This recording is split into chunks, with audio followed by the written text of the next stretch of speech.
Alors bienvenue, je t'invite à t'installer tranquillement, confortablement. Tu peux prendre un petit café, un thé, une petite eau pétillante. J'adore l'eau pétillante. Installe-toi, on va aujourd'hui parler de savoir dire non. Tu as peut-être certainement vu ma vidéo sur les réseaux sociaux où je rentre sur un ring pour apprendre à savoir dire non. Eh bien aujourd'hui j'aimerais te donner ces astuces d'un point de vue un peu plus doux qu'avec des grandes boxes. Mais c'est en tout cas quelque chose qui va te permettre, puisque ça fait plusieurs moments qu'on parle de poser ces masques-là, ça va te permettre de pouvoir poser aussi plus facilement les différents masques que tu peux porter. Donc savoir dire non, il faut déjà savoir pourquoi est-ce qu'on n'arrive pas à dire non. Moi j'aime bien comprendre les choses pour pouvoir les appliquer. Savoir dire non, on a peur toujours, on a toujours cette même peur d'être rejeté si on ne dit pas oui. On a peur d'être rejeté si on dit non à une personne, si on dit non à une proposition, si on dit non à quelque chose, que ce soit au travail ou dans la sphère personnelle. On a peur d'être jugé, on a peur d'être rejeté, on a peur de ne pas être aimé. On a peur des critiques qu'on pourrait recevoir. Et donc, dire non, eh bien, il y a plusieurs étapes pour pouvoir avancer vers ce non qu'on redoute tant. Il y a beaucoup, moi, il y a pas mal d'années, effectivement, non, j'avais du mal à dire. À chaque fois qu'on me demandait quelque chose, chaque fois qu'on me faisait une proposition, peu importe, en fait, je ne m'écoutais même plus. Le non ne sortait pas, puisque c'était automatique. Il fallait que je dise oui. Et donc, c'est un véritable art d'apprendre à dire non. Et pour moi, une des premières clés que je pourrais te donner, qui va un peu rejoindre peut-être les vidéos précédentes, c'est de commencer peut-être par se dire non à soi. Peut-être qu'il y a des fois où tu ne sais même pas si tu as envie de dire oui ou non.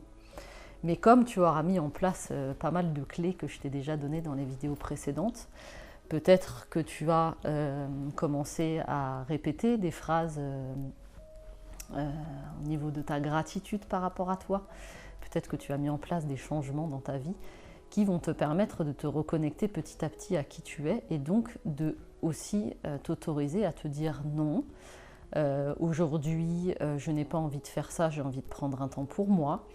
Non, aujourd'hui, j'ai pas envie de répondre à cette personne, je préfère m'accorder du temps à moi.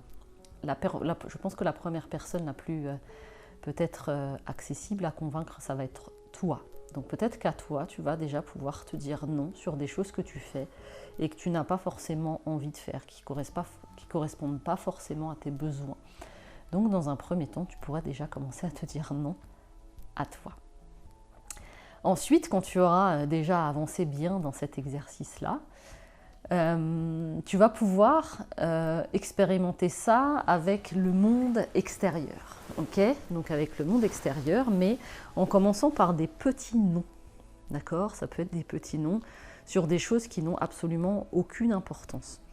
J'essaie de te trouver un exemple sur je sais pas, tu vas peut-être à la boulangerie, tu vas avec une baguette de pain, tu demandes une baguette de pain et la boulangère te dit: est-ce que je peux vous offrir, on a une dernière nouveauté aujourd'hui, est-ce que je peux vous offrir ça? Même si tu en as envie, je t'invite à lui dire non, merci, ça ira. Ça peut être des petites choses de ta vie quotidienne.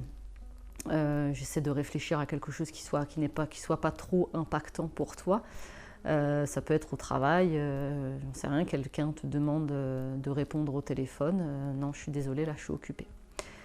Il faut que tu arrives à pouvoir poser des noms qui ne soient pas trop engageants pour toi, mais que tu t'autorises à les dire sur des petites choses du quotidien qui n'auront strictement aucune influence, des petits noms.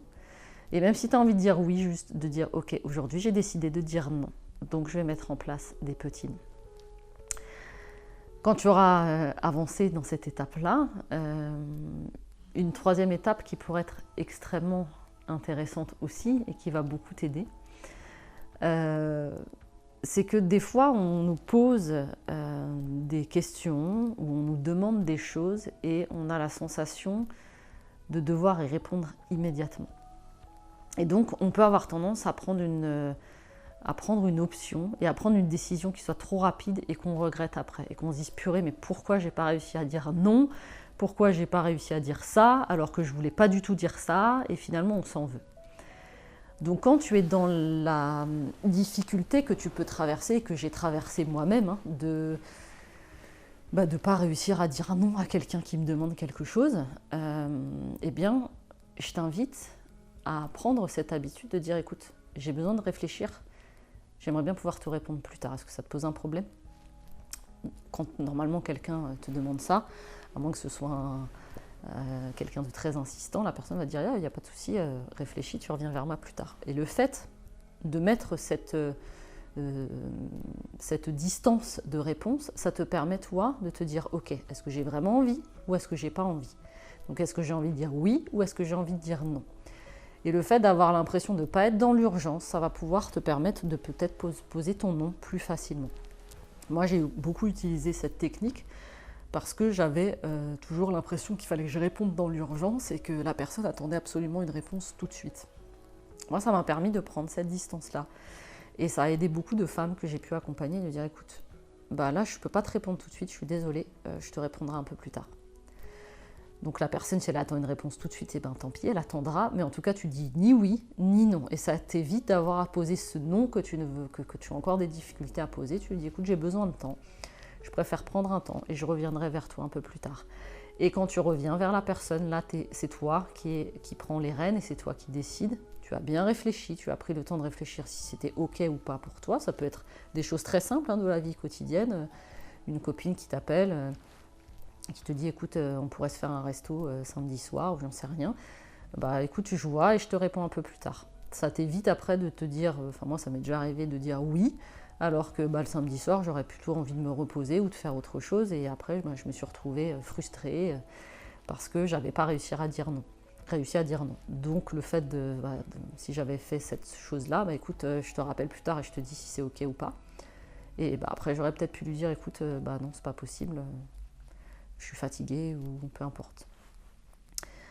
Donc déjà, voilà, te donner cette astuce-là pour pouvoir te permettre de dire non plus facilement. Ensuite, une astuce que j'aimerais te donner, c'est de ne pas forcément donner de raison. Alors moi, j'étais la championne avant de la justification. C'est-à-dire que j'avais passé cette étape-là de réussir à dire non. Et il y avait je faisais une intro, développement, conclusion sur le pourquoi je te disais non.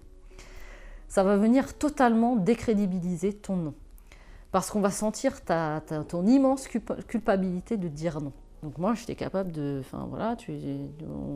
te redonne l'exemple de la sortie. Est-ce que tu veux venir au resto? Est-ce que tu veux sortir? Bon, bref, j'étais fatiguée.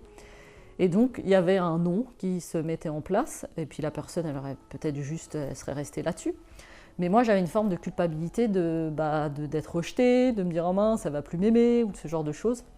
Et donc, je commençais à rentrer dans un argumentaire qui n'en finissait pas.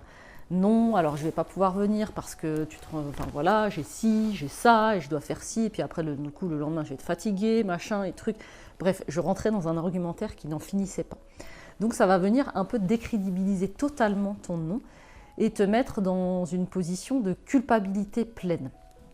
Alors que des fois, le simple fait de dire non, je ne peux pas, ou non, je ne veux pas, ou non, c'est pas possible, point, ça va venir comme arrêter une sorte de fantasme et de projection qu'on se fait. Non. Est-ce que tu es disponible? Non. Est-ce que tu peux venir là? Non. C'est pas possible. Point.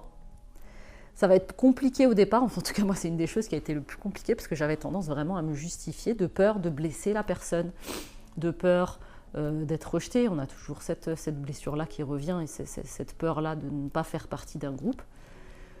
Le fait de suralimenter ton non, ça va le décrédibiliser totalement. Donc quand tu auras passé ces différentes étapes-là, tu vas pouvoir ensuite dire juste non. Et il n'y a pas besoin de mettre quelque chose derrière. Non, c'est pas possible. Point. Donc c'est un vrai effort, en tout cas pour moi ça a été un vrai effort d'arrêter de me justifier de pourquoi je disais non. J'ai pas forcément toujours besoin de donner une justification au non. Et même si l'autre, elle l'attend, eh ben, elle n'a qu'à me le demander. Mais en tout cas, moi, je vais pas anticiper ses besoins.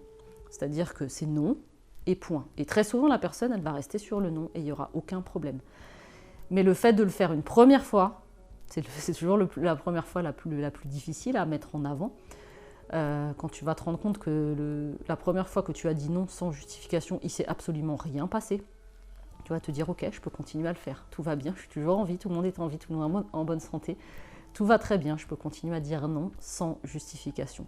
Il y a des fois, tu vas avoir besoin de te justifier, d'autres fois, il faudra se forcer à ne pas se justifier parce qu'il n'y a pas de justification forcément à donner à un non. Et pour t'aider à toujours rentrer dans cette école de savoir dire non, toujours sans grande box bien entendu, quelque chose qui peut aussi être très intéressant et qui peut être vraiment une béquille pour pouvoir t'autoriser à dire non, c'est de proposer une alternative. Il y a des fois où tu ne vas pas être disposé à répondre oui. Je te donne toujours, on va rester sur le même exemple de la sortie. Tiens, Aurélie, est-ce que tu voudrais aller manger au restaurant samedi soir ? Non, ce ne sera pas possible samedi soir. En revanche, si tu veux, je peux te proposer mercredi de la semaine prochaine. Ça permet d'affirmer ton non et de dire que tu ne veux pas. Et en revanche, tu entends que tu peux proposer une solution alternative. Ça va permettre d'apaiser cette difficulté à dire non, puisque tu dis non, mais tu proposes une solution alternative. Au travail, ça peut être quelque chose de cet ordre-là. Est-ce que tu pourrais faire cette tâche ? Bon, sauf si c'est ton patron qui te le demande et peut-être qu'il n'y a pas d'autres possibilités. Mais même comme ça, tu pourrais très bien dire non, je ne peux pas faire ça, en revanche, je te propose de faire ça. Non, je ne peux pas appeler cette personne, en revanche, je te propose de faire une autre tâche. J'en sais rien. Mais en tout cas, dans ta vie, tous les jours, ça peut s'appliquer à n'importe quoi. Tu peux dire non et proposer une alternative. Ça peut te permettre de finir par apprécier de dire non, puisque le non va engendrer quelque chose de différent qui va peut-être être plus en accord. Le but, c'est que ce soit aussi plus en accord avec toi. Le fait de savoir dire non, c'est pas dire non pour dire non. Il faut savoir ça, parce que souvent on a tendance à associer le non à purée, embêtante, ça là, dit non. Alors que non, pas du tout. Le fait de dire non, c'est un moyen de se respecter soi. Parce qu'en disant oui à tout le monde et tout le temps, tu finis par ne pas te respecter toi. Tu fais passer les besoins des autres avant tes besoins à toi et ça va finir par entacher ton énergie à toi. Le fait de savoir dire non ne va pas te faire mal voir par les autres, ça va juste permettre de te respecter toi et de te reconnecter à toi. Tu as des besoins, les autres ont des besoins. Chacun est en mesure de comprendre les besoins de chacun et d'entendre qu'on ne peut pas dire toujours oui. La première personne que tu dois respecter, c'est toi-même. Tu as besoin de dire non, tu dis non, et la personne en face est totalement en mesure de pouvoir le comprendre. En te respectant toi et en respectant tes besoins, tu vas pouvoir dire non beaucoup plus facilement puisque tu n'associeras plus le non à quelque chose de négatif. Tu vas associer le non à quelque chose de la forme du respect envers toi-même. J'espère que toutes ces petites astuces te permettront de dire non avec beaucoup plus de facilité. Et encore une fois, c'est un conseil que je vais te donner très régulièrement, c'est la répétition et le fait de se mettre en action qui vont faire que les choses vont profondément évoluer dans ta vie. C'est pas parce que tu vas le faire une seule fois que les choses elles vont être intégrées. Repense à la première fois que tu as commencé à marcher. Tu l'as pas fait, ça s'est pas fait en 2 fois. Tu t'es pas dit tiens je me lève, je fais 3 pas et c'est bon, je sais marcher. Un enfant il est tombé plus de 2000 fois, d'accord ? Et il a réussi à intégrer et surtout il n'a pas abandonné. Il a persévéré et persévéré et persévéré. Et chacune de ces chutes a permis à ce qu'il arrive à marcher aujourd'hui sans aucun problème, sans aucune difficulté. Donc il est passé par plusieurs étapes et il a répété les mouvements et répété et répété. Et c'est devenu quelque chose de totalement habituel. Et bien pour toutes ces choses que je t'invite à mettre en place dans ta vie, savoir dire non, c'est pas parce que tu dis non une fois que la chose elle va être intégrée, c'est quelque chose qui va demander de la répétition. Et plus tu vas répéter, plus ça va devenir quelque chose d'extrêmement facile. Et on en reparlera dans quelques mois. Tu me diras, bah ouais Aurélie, finalement, c'était pas si compliqué de dire non. J'ai fait les étapes, petite étape par petite étape, jusqu'à ce que ça devienne une vraie habitude de savoir dire non parce que j'ai décidé de me respecter. Donc je te souhaite une très belle mise en place de tous ces exercices pour savoir dire non. Et j'espère que tu arriveras à dire non de façon extrêmement facile dans ta vie à partir d'aujourd'hui. Et j'espère que tu prendras la décision de te dire qu'à partir d'aujourd'hui, tu vas mettre en place les choses pour apprendre à dire non. Et ça se passe dès maintenant. Dès la fin de cette vidéo, tu vas mettre en place tout de suite des choses dans ta vie pour pouvoir te mettre en mouvement et savoir dire non. Je te dis à très vite dans une prochaine vidéo. Ciao, ciao.